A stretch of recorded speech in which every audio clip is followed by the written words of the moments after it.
এই খবরটি নিবেদন করছে স্বামী বিবেকানন্দ ইউনিভার্সিটি, আপনার সন্তানের স্বপ্নের ভবিষ্যৎ গড়ে তোলার একমাত্র সঠিক ঠিকানা।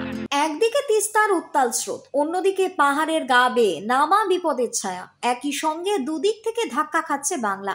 টানা বৃষ্টিতে দক্ষিণবঙ্গের বিস্তীর্ণ এলাকা তলিয়ে গিয়েছে জলে, আর উত্তরবঙ্গে ঘনিয়ে এসেছে ধসের আশঙ্কা। তিস্তা যেন দুর্ধর্ষ রূপ নিয়ে নেমে এসেছে পাহাড়ি গ্রামগুলোর দিকে। জল বেড়েই চলেছে। রবিঝোড়া এবং 29 মাইল অঞ্চলে জাতীয় সড়ক 10-এর উপর দিয়েই বইছে নদীর ধারা। কালিম্পং দার্জিলিং সংযোগকারী রাস্তা তিস্তার কাছে এসে রীতিমতো থমকে গিয়েছে, একেবারে জলের তলায়। প্রশাসনের পক্ষ থেকে সোমবার রাত থেকে যান চলাচল নিষিদ্ধ করা হয়েছে। চালু হয়েছে বিকল্প রুটের পরামর্শ। কিন্তু শুধুমাত্র জল নয়, আরো বড় শঙ্কা পাহাড়ের বুকে। দিনের পর দিন ধরে অবিরাম বৃষ্টিতে আলগা হয়ে যাচ্ছে মাটি, আর ভূতত্ত্ববিদদের ভাষায় যে কোনো মুহূর্তে নেমে আসতে পারে ধস। এই আশঙ্কা মাথায় রেখে বিপর্যয় মোকাবিলা দপ্তর শুরু করেছে গ্রামবাসীদের নিরাপদ স্থানে সরিয়ে নেওয়ার কাজ।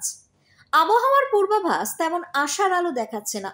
দার্জিলিং, জলপাইগুড়ি, কোচবিহার, মালদা, 2 দিনাজপুর এবং আলিপুর দুয়ারের কিছু অংশে মঙ্গলবার এবং বুধবার হতে পারে ভারী বৃষ্টি, সঙ্গে সঙ্গে বজ্রপাত এবং ঘন্টায় 30 থেকে 40 কিলোমিটার গতিবেগে দমকা হাওয়াও বইতে পারে। নদীর ধারে এবং ধসপ্রবণ এলাকায় বসবাসকারীদের ইতিমধ্যেই সতর্ক থাকতে বলা হয়েছে। পাশাপাশি পাহাড়মুখ পর্যটন আপাতত বন্ধ রাখবার নির্দেশও জারি হয়েছে।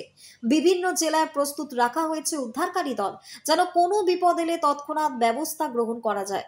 আবহাওয়ার এই অগ্নি পরীক্ষা কতদিন চলবে কেউ জানে না, তবে সতর্কতা আর প্রস্তুতি এখন রাজ্যের একমাত্র ভরসা।